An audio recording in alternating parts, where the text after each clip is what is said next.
Um termômetro na vida da pessoa é Bíblia e oração. Se a pessoa tem estudado a palavra e se ela tem orado. Isso vai identificar na sua vida como é que você está. Se você está bem ou mal espiritualmente. Tem orado? Tem. Tem lido a Bíblia? Tem. Então, joia. Maravilha, permaneça assim, fique firme. Né? E não só a oração é uma prioridade hoje, como é uma necessidade. Cada vez mais os cultos de oração estão menores. Tem igreja que nem tem, né?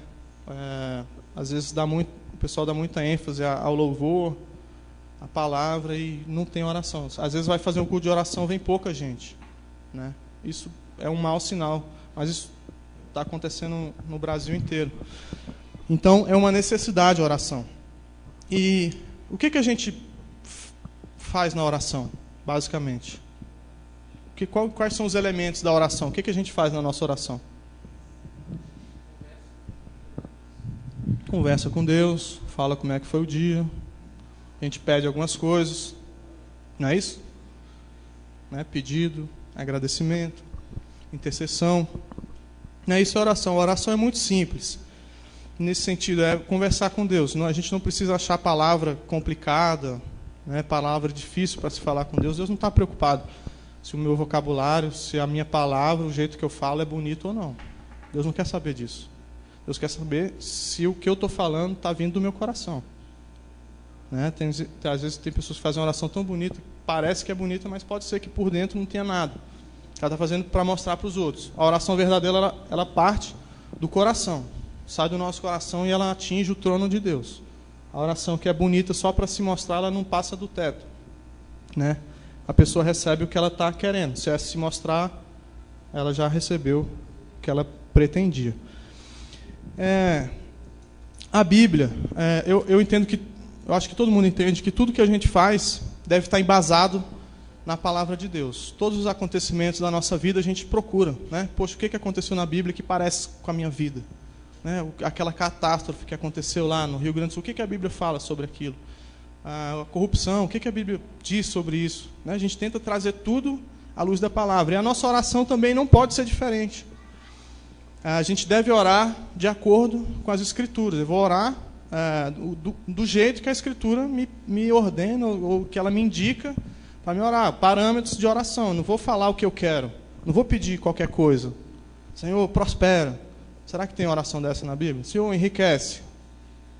Não sei. Será que tem?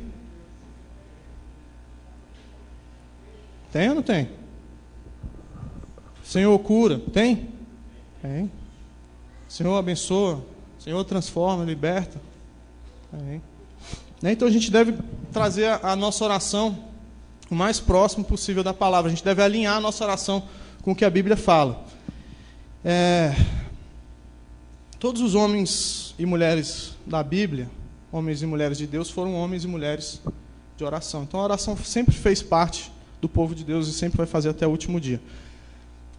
Uma questão. Algumas orações desses homens e dessas mulheres foram registradas na palavra de Deus. A gente tem a oração de Moisés, a gente tem a oração de Davi, a gente tem a oração de Salomão, a gente tem a oração de Paulo, a gente tem a oração de quem mais? Ana, a gente tem a oração de Jesus, nossa, maravilhosa.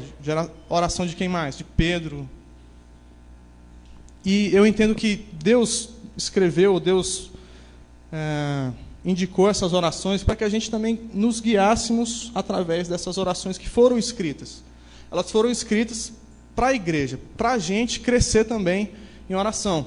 E eu queria que a gente estivesse observando uma oração. Se a gente observar os escritos de Paulo, eles têm um certo padrão. Ele começa dando... como é que ele começa? As cartas de Paulo. Saudação. Começa sempre com a saudação. A igreja, tal, eu, Paulo, tal. Algumas delas vêm com... Já seguem uma oração logo na sequência. E aí ele fala um pouco de doutrina, fala da parte prática e se despede do povo e acabou. Basicamente, as cartas de Paulo, as epístolas, ela tem essa estrutura.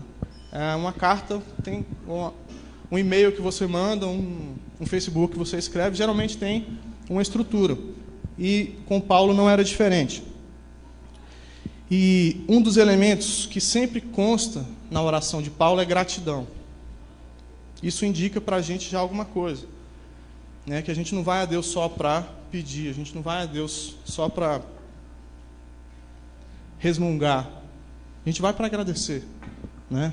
Gratidão tem que estar no nosso coração. Então, eu já quero aqui desde já colocar que as nossas orações têm que ter esse elemento, gratidão a Deus. Deus é bom, sua misericórdia dura para sempre. Ele tem nos abençoado, tem cuidado de você, tem te protegido do mal, tem te abençoado, tem feito a sua vida prosperar. Sim ou não? E Paulo aqui, eu não falei o texto, né? Vocês estão doidos para saber o texto. Já vai chegar. E Paulo, ele agradece por algumas coisas que a gente não vê, geralmente, oração nenhuma. Ou que não faz parte, às vezes, do nosso agradecimento. Pelo que a gente agradece, geralmente? Vamos lá, vocês vão ajudar na pregação. Saúde. Salvação. Ganhei o carro novo. Passei na prova. O que mais? Pela família. Pela chuva. Pela comida, né? Essa comida não pode faltar, uma oração, porque, né, Deus tem abençoado a gente dessa forma. Mas Paulo, ele agradece por algumas coisas que deixa a gente assim um pouco curioso, ou no mínimo é interessante essa oração de Paulo. E eu queria que vocês abrissem comigo 2 Tessalonicenses. 2 Tessalonicenses.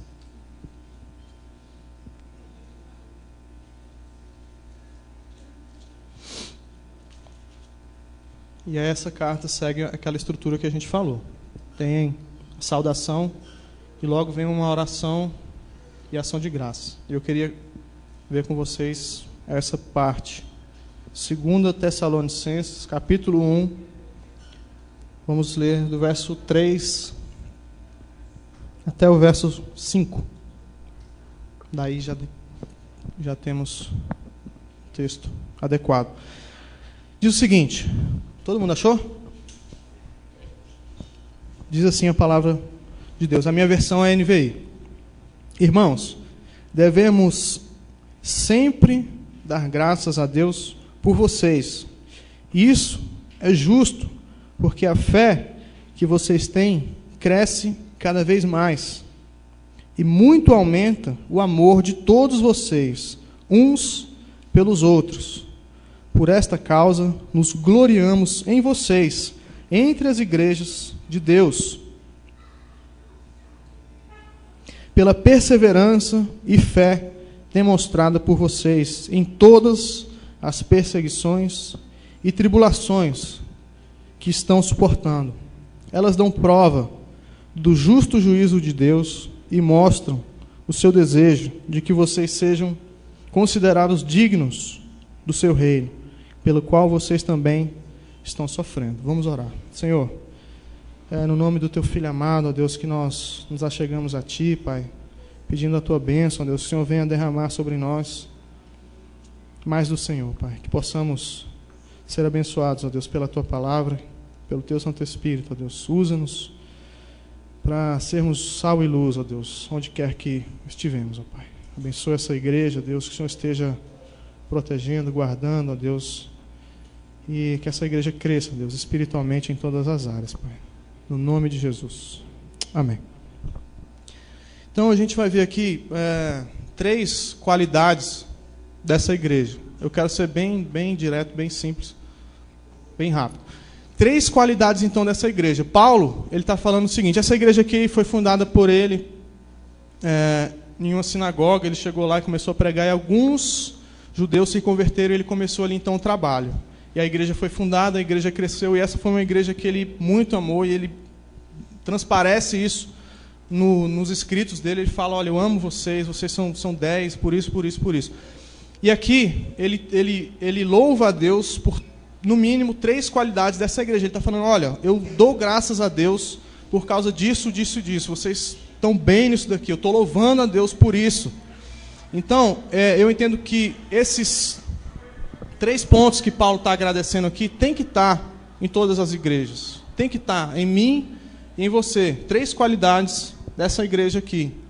E essas 3 qualidades, pelo fato de Paulo se agradar desses irmãos, estar dando graças a Deus por isso, eu entendo que o coração de Deus também se alegre se a gente estiver orando dessa forma. Essa igreja cresceu em 3 áreas e eu quero falar sobre essas 3 áreas que essa igreja cresceu. A primeira qualidade dessa igreja, a primeira área que Paulo fala que esse povo estava crescendo, ele diz o seguinte: irmãos, devemos sempre dar graças a Deus por vocês. Isso é justo porque a fé que vocês têm cresce cada vez mais. Como é que está aí na versão de vocês? A fé? A fé cresce sobremaneira. Aqui a gente já tem o nosso primeiro motivo de oração. A fé. Que a fé de vocês esteja crescendo. Que a fé dos irmãos da outra igreja esteja crescendo. Que a fé do irmão que você conhece, que está passando por dificuldade, esteja crescendo. Ore por mim dessa forma também. Vou me alegrar demais se você orar nesse sentido. E aqui Paulo, ele é pastor da igreja. E ele está trazendo isso à tona, mostrando, olha, ore por isso.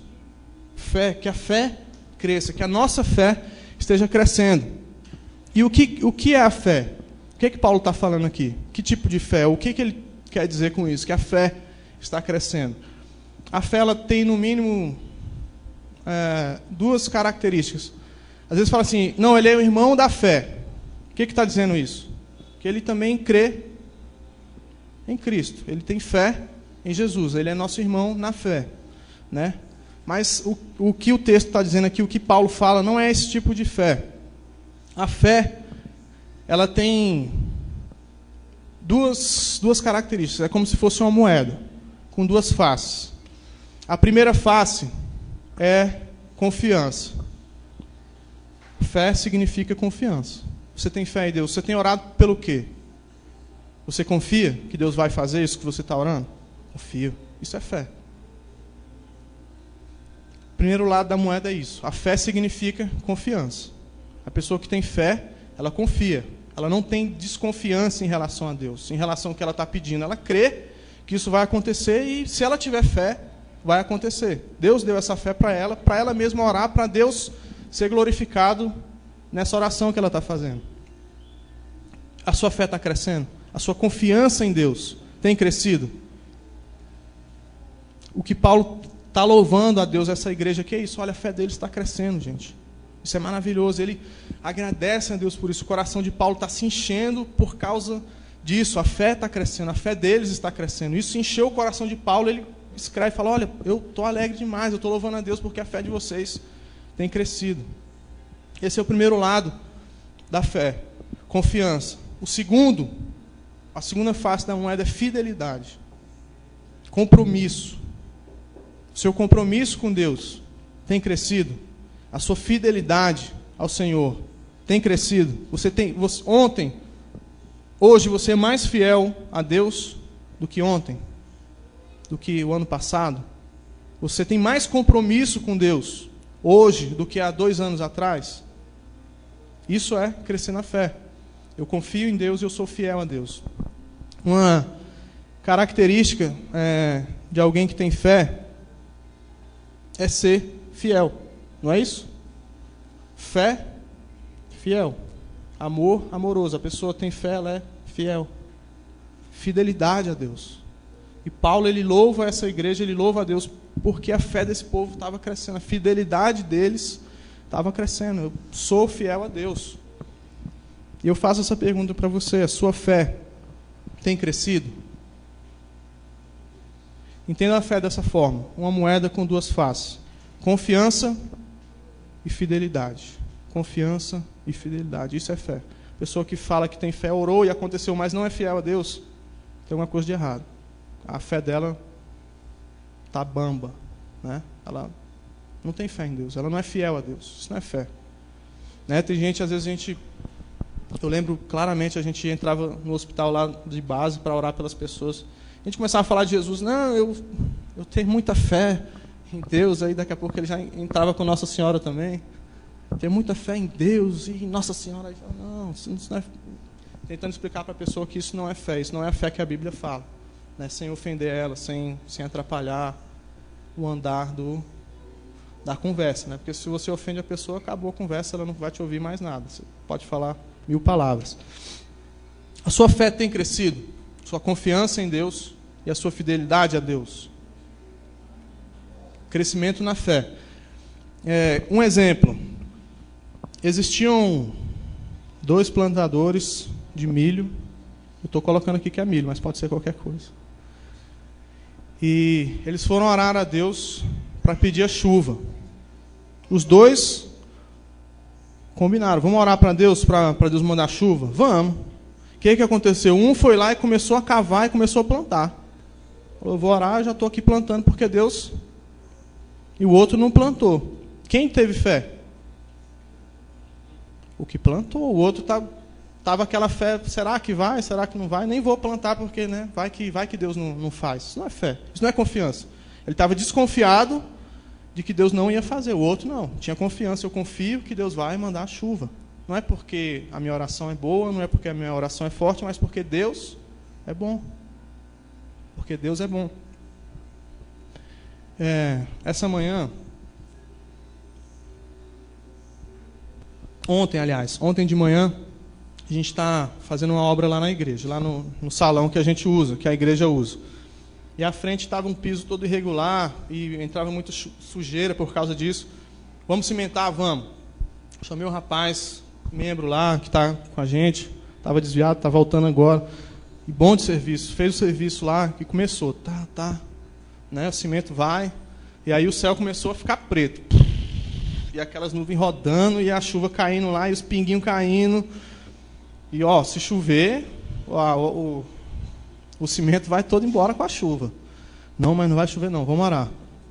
E começa a orar. E a Érica estava orando lá em casa, eu nem sabia, depois eu fiquei sabendo. A esposa dele, que é fiel, tem confiança em Deus e compromisso, estava orando do outro lado. E eu orando aqui, vamos embora, e a chuva rodando. E do jeito que estava, se eu ficasse pelo meu olho, eu apostava que ia chover. Vai chover. Não tem como. Já está chuviscando, o vento está vindo para cá e a nuvem preta está vindo junto com o vento. Eu sei que a nuvem rodeou para um lado, para o outro, e não choveu onde a gente estava trabalhando. E eu achei ótima essa experiência, né? Volto a dizer, não é porque a oração é forte, não, é porque Deus é forte. Mas tem que existir essa confiança em Deus. Eu vou orar para Deus segurar a chuva e vou me desesperar.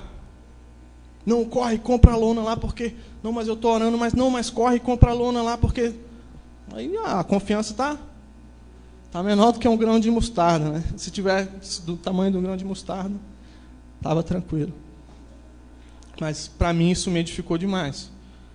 E quando a gente ora com fé, a gente sabe quando a gente tem confiança em Deus. Quando a gente crê que o que a gente está pedindo, Deus vai atender. A gente não está dando ordem para Deus, a gente não está mandando em Deus.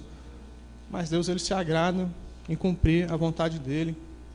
Poxa, a obra é para Deus, né? O cimento aqui é caro, a areia é caro, tudo é caro. Se chover vai estragar, vai... E Deus é bom, e Deus atendeu esse pedido. Ore por essa igreja. Senhor, aumenta a nossa fé. Ore por você, Senhor, aumenta a minha fé, minha confiança e minha fidelidade. Isso é fé bíblica, confiança e fidelidade. Que você seja cada dia mais fiel a Deus e que você tenha cada dia mais confiança nesse Deus maravilhoso que você serve. Esse é o primeiro ponto, ou a primeira qualidade aqui que Paulo está agradecendo a Deus. Fé, mas ele não só fala que a fé dele estava crescendo, ele traz outro elemento. Olha, a fé de vocês está crescendo, mas o amor de vocês, uns pelos outros, tem crescido também. Isso enche o coração de Paulo. Ele fala, poxa, essa igreja está prosperando no sentido espiritual. Não é dinheiro que está entrando, não é membro que está... Não é isso. A fé tem crescido e o amor tem crescido também. Olha que 2 elementos maravilhosos para você orar. Quando você se lembrar de orar por mim, ora por isso. Senhor, aumenta a fé do Cadu. Senhor, aumenta o amor dele. Maravilhoso. O segundo elemento, então, é o amor. Amor é qualidade de todos os discípulos de Jesus. É uma marca que tem que estar na sua vida. Você ama o seu irmão que está ao seu lado? Você ama todos os irmãos da igreja? Tem algum que você tem alguma rixa, que você não gosta de falar, acha que isso, que aquilo outro? Errado. O seu amor tem que crescer pelo seu irmão, que você vê ele toda semana. Não pode diminuir, não pode ter picuinha, discussão, língua grande. Isso não é amor. A gente é muito bom de falar mal dos outros. A gente é muito bom de falar mal do trabalho do outro. A gente é ruim de falar do nosso próprio mal. Apontar o dedo é muito fácil. O amor tinha crescido. Em João 13, verso 35. Abre lá. Marca o dedo aí em Tessalonicenses, não perde não. E abre lá em João. João 13, 35. Quem achou pode ler, por favor. João 13, 35.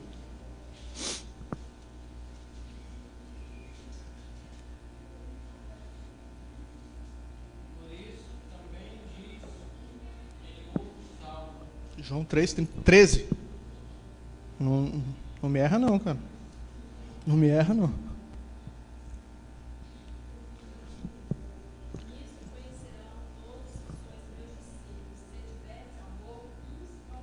Nisto conhecerão quem são meus discípulos, se tiverem amor uns pelos outros. Nisto o quê?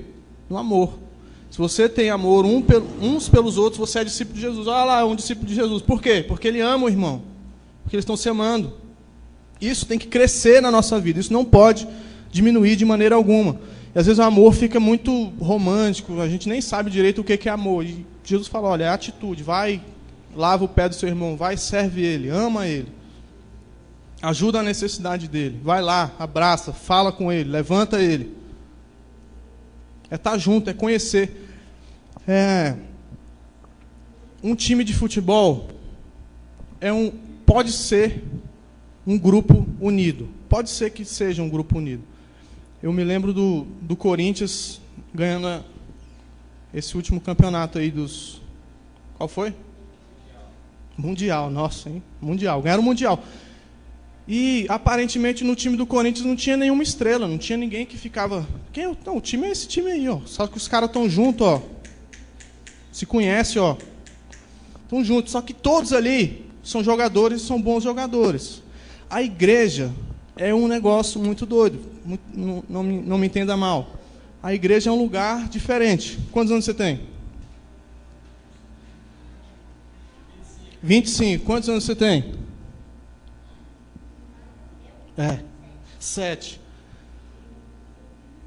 Fala mais. Que time você torce? Vasco aí. Rodrigo lá é botafoguense. O outro ali é flamenguista. Tem a outra que é palmeirense. O que mais que a gente pode falar de diferença? Homens, mulheres, crianças, senhores, senhoras. Uns são mais extrovertidos, outros são mais tímidos. Vocês não têm nada parecido um com o outro. A igreja é um lugar que vem gente de tudo quanto é tipo. E tem que ser assim. Deus quer que seja dessa forma. O que nos une é simplesmente amor. Amor a Deus e amor ao próximo. Isso é uma característica nossa, da igreja. Não pode perder isso. Isso é pilar. Isso aí, se a gente perder o amor uns pelos outros, não é igreja. Não existe igreja. Não existe união, não existe corpo. Cada um anda para um lado, cada um quer uma coisa. A gente tem que buscar o interesse de todo mundo. O que vai ser melhor para a igreja? Para todo mundo. Não o que vai ser melhor para mim, o que vai ser melhor para o outro.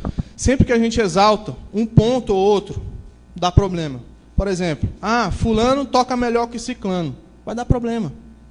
E o que importa que ele toca melhor do que o outro? Não é para você que ele está tocando? O fulano fala melhor que o outro. Sempre dá problema quando a gente exalta o negócio errado.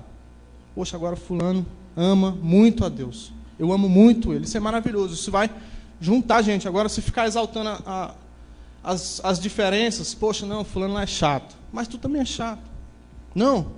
Você acha que você não é chato? Pode ser que sim, né? Às vezes o outro sabe melhor que a gente, se eu sou ou não.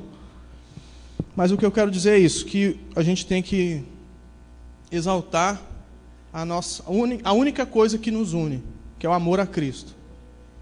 O resto da gente é tudo diferente. Cada um torce para um time, cada um tem uma idade, cada um quer uma coisa. Mas todo mundo concorda nisso, que Deus nos ama, nós amamos a Deus e amamos uns aos outros. O seu amor pelo irmão tem crescido? Essa é a pergunta. Ou se você tem mágoa, você tem alguma coisa que ainda está ali no seu coração, ajeite isso na sua vida. Não deixe o tempo passar e você ficar com isso no seu coração. Então, primeira qualidade dessa igreja aqui que Paulo exalta é a fé. Que Paulo louva a Deus é a fé. A fé de vocês tem crescido. A segunda é o amor. O amor de vocês tem crescido também. Lá na congregação a gente tem feito... o que eu acho maravilhoso, que eu tenho percebido em congregações, em igrejas pequenas, é isso, que a gente pode se conhecer de uma forma que em uma igreja grande você nunca vai ter isso. Nunca. Nunca. Igreja grande demais são grupos que estão lá dentro. Você não conhece todo mundo, você pode saber o nome dele. Vou usar aqui o exemplo da igreja de Brasília, eu gosto muito da igreja de Brasília, não estou falando mal, só digo que é uma igreja grande. Isso é bom? É bom, uma igreja grande. Mas tem o lado negativo. Tinha gente lá que chegava, eu sou da igreja de Brasília. Você fala, poxa, nunca te vi lá. Você conhece fulano lá da igreja de Brasília? Poxa, não conheço. É muita gente, mais de 1000. Como é que você vai conhecer mais de 1000 pessoas? Como é que você vai ter intimidade com 1000 pessoas? Você não vai ter. Não tem como. Agora aqui, é para cada um conhecer intimamente o outro. O problema do outro, a dificuldade, a alegria. É para ser um corpo mesmo, uma massa firme. Isso para a gente lá também tem sido maravilhoso. É menor do que aqui. E lá a gente tem, que eu tenho feito assim, vamos jantar, todo mês a gente tem um jantar. Cada uma família toma conta. O último foi eu e a Érica que fizemos o jantar. Arroz com linguiça, maravilhoso. Coisa simples. O outro trouxe cachorro quente, o outro trouxe um caldo, galinhada. Uma vez por mês a gente tem feito isso. E tem sido maravilhoso. Tem dia que não cabe, o lugar já está ficando pequeno. Mas o pessoal de fora, eles têm que sentir isso daqui da gente, que a gente ama um ao outro. Poxa, eu quero fazer parte daquele grupo ali. Os caras se amam. O pessoal se ama, se ajuda, se conhece, ri junto, chora junto. Quem não quer uma pessoa dessa do seu lado? Claro que quer. Isso é uma característica da igreja. Isso deve estar nessa igreja, em todas as igrejas. Então, ore por essa igreja. Senhor, aumenta a nossa fé. Senhor, aumenta o nosso amor também. A terceira e última característica que Paulo traz aqui para a gente é a perseverança. Eu nem citei o texto, né? Está aqui. Vamos começar do começo. Irmãos, devemos sempre dar graças a Deus por vocês. Isso é justo, porque a fé de vocês cresce cada vez mais e muito aumenta o amor de todos vocês, uns pelos outros. Aí ele vai trazer o terceiro elemento. Por esta causa nos gloriamos em vocês, entre as igrejas de Deus, pela perseverança e fé demonstrado por vocês em todas as perseguições, tribulações que estão suportando.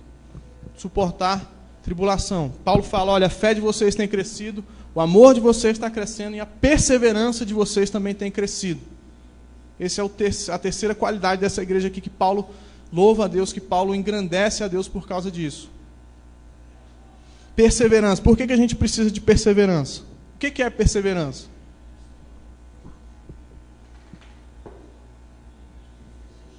Persistir, sem desanimar, agarrar firme uma coisa e não soltar de jeito nenhum. Perseverança. Nós precisamos de perseverança. Aqui ele fala de tribulação, fala de perseguição. Aqui quando ele fala de perseguição, significa alguém de fora que não gosta de Jesus, do Evangelho, e vai atacar a sua vida por causa disso. Você fala que é de Jesus, ele vai chegar na sua vida por causa disso. Perseguição. Você falar que é de Jesus, essa pessoa vai vir com fúria, porque ela não gosta de Jesus, ela odeia Jesus. Isso acontece. Tem pessoas assim, provavelmente você conhece alguém assim, ou já passou por uma experiência dessa. Uma pessoa que persegue Jesus. E porque você carrega o nome de Jesus, ela vai te perseguir também. vai falar que você é isso, que você é aquilo, aquilo outro. Escola, principalmente. Sabe que crente tenta viver uma vida correta. Faculdade. Às vezes a pessoa não tem coragem de falar que é crente. Aí fica o crente 007, né? O agente secreto. Ninguém sabe que ele é crente, está escondido. Porque se falar vai dar problema.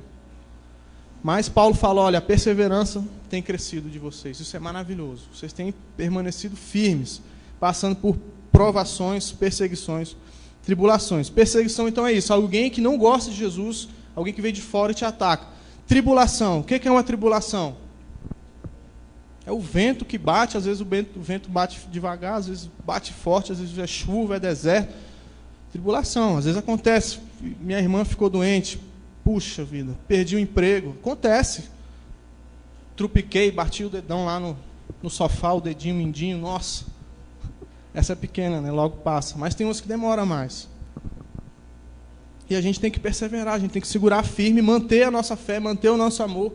E não negar o Senhor, não jogar a nossa fé no chão, não desanimar. Essa perseverança aqui é alguém que está esperando a dificuldade passar, mas como é que ela espera? Ela espera com alegria, ela sabe que vai passar, o dia vai raiar, a tempestade vai passar, não vou ficar a minha vida inteira desse jeito, eu sei que eu vou passar por isso, e o Senhor está comigo. Perseverança, está firme. A vida de todo mundo passa por dificuldade, ninguém tem a vida assim, ó. Não, vai, está lá em cima, está triste, está alegre, perdeu alguma coisa, ganhou alguma coisa, maravilha. Ninguém tem a vida assim, uma reta. Não é assim. A gente tem as estações do ano. Às vezes faz frio, faz calor, a folha cai, né? Tem a noite, tem o dia. É assim mesmo. A sua vida é assim, a minha vida é assim, a vida de todo mundo foi assim. Todos os servos de Deus passaram por isso, por dificuldade. Mas quem foi que se deu bem? Quem foi que aumentou a fé? Ou quem foi que recebeu bênção de Deus? Foi aquele que perseverou, que ficou firme. Senhor, eu sei que vai passar, eu vou passar por esse deserto e Deus vai me dar a vitória. Isso não é eterno, vai acabar. Essa dificuldade vai passar. Perseverança. Perseverança significa alguém que está suportando alguma coisa em cima das costas. É um peso que está, mas a pessoa está ali, eu vou segurar, eu vou passar por isso. Tem gente que, está pesado demais, deixa quieto, não vou para a igreja hoje não vou orar, joga a Bíblia para o lado. Isso não é perseverança. Perseverança é ficar firme, suportando o peso que pode ser Deus que tenha colocado na sua vida, pode ser o inimigo, pode ser você mesmo, não sei, mas você tem que suportar com alegria essa dificuldade. Perseverança. Um exemplo de perseverança, uma ilustração. O carvalho é uma árvore enorme. Se você olhar depois, procura na internet lá, carvalho. Você vai ver uma árvore imensa, a madeira ótima, que dura milhares de anos. Ela bem tratada, ela nunca se acaba. Madeira boa. Só que o carvalho ele tem um negócio. Cada vez que bate um vento nele, bate uma tempestade, a raiz dele aprofunda mais. Passou uma tempestade, ele se firma mais. Vem outra tempestade, cada dia ele está mais firme, cada dia ele está mais forte. Fica impossível derrubar um carvalho, porque ele está se fortalecendo diante das dificuldades. Isso é perseverança. Teve um pastor que contou uma história o seguinte, para a gente fechar. Que o pessoal foi arrancar uma mangueira, uma árvore de manga, na frente da casa dele. Ele falou, essa árvore é grande, né, vai dar um trabalhão, vou sentar aqui. Falou que sentou lá, pegou a pipoca, ficou comendo. Os caras pegou lá, laçaram uma corda em volta da árvore, o carro puxou, a árvore caiu. Puf, não demorou 3 minutos de briga. Aí ele chegou lá, desceu do prédio e falou, por que essa árvore caiu tão fácil? Aí ele falou, olha, tem um prédio aqui, o vento não bate nela, tem outro prédio aqui, o vento não bate nela, e tem outro prédio aqui que não deixa o vento bater nela. A pessoa que só quer passar, só acha que a vida é alegria, ela vai cair, ela vai ter decepção. Agora, a pessoa que sabe que vem vento, mas ela se fortalece, ela vai ficar firme, vai perseverar até o fim, né? E a nossa vida deve ser assim. E Paulo, Para encerrar. Então, vamos lá, eu quero que vocês decorem. Primeira qualidade dessa igreja, o que é? Fé. Agora vamos quebrar isso aí. O que é a fé? Confiança e fidelidade. Confiança e fidelidade. A fé estava crescendo. Segundo, amor. O amor deles estava crescendo. Que amor? Uns pelos outros. A gente ama a Deus sobre todas as coisas. E o segundo maior mandamento, amar o próximo como a si mesmo. E terceira qualidade, perseverança. Aguentar firme. O carvalho bate o vento, se agarra cada vez mais, está cada vez mais firme. Que você ore por isso, pela sua vida. Senhor, aumenta a minha fé, aumenta o meu amor, aumenta a minha perseverança. Ore pela sua igreja, Senhor, aumenta a nossa fé, aumenta nosso amor e aumenta a nossa perseverança. O dia que você for orar por mim, ore esses 3 pontos que eu vou, para mim está maravilhoso. Quer orar pela minha igreja? Senhor, Igreja do Recanto das Emas, Igreja Presbiteriana Nova Aliança, olha que nome bonito. Fé, amor e perseverança. 3 elementos, joias aí para você estar em oração esse mês pela sua igreja, pelo seu pastor, pela sua família, pela pessoa que você quer abençoar. Ore dessa forma. Foi isso que Paulo agradeceu a Deus, porque estava acontecendo nessa igreja de Tessalônica. Ore dessa forma. Tá joia? Fé. Tudo crescendo. Para cima. Joia? Vamos ficar em pé? Vamos orar.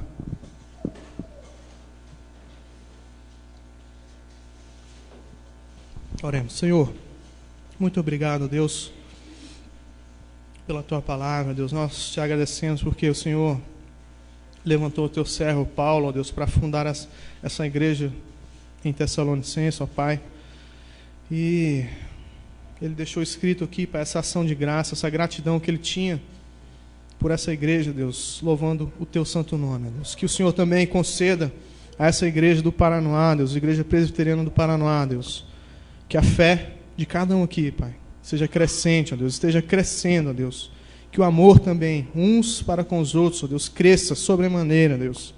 E que também a perseverança, Deus, de todos nós, ó Pai, possa estar cada dia mais firme, ó Deus. Que sejamos como aquele carvalho, ó Deus, que o vento bate e cada vez mais ele se fortalece, ó Deus. Em nome de Jesus, te peço por esse mês, ó Deus, o Senhor esteja abençoando tudo que formos fazer, ó Deus. Abençoa o pastor Onofre, ó Deus, sua família, tudo que o Senhor colocar no coração dele, ó Pai, que ele possa cumprir, ó Deus, fielmente, ó Deus. E que o Senhor também esteja cada dia levantando os teus servos aqui, Deus, para o crescimento dessa igreja, Pai.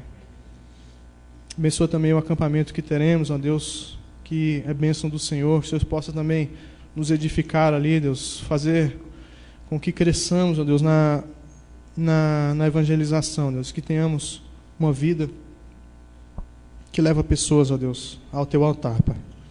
No nome de Jesus, nosso Senhor, nosso Salvador, nosso amado, nosso sumo sacerdote, é que nós oramos. Amém.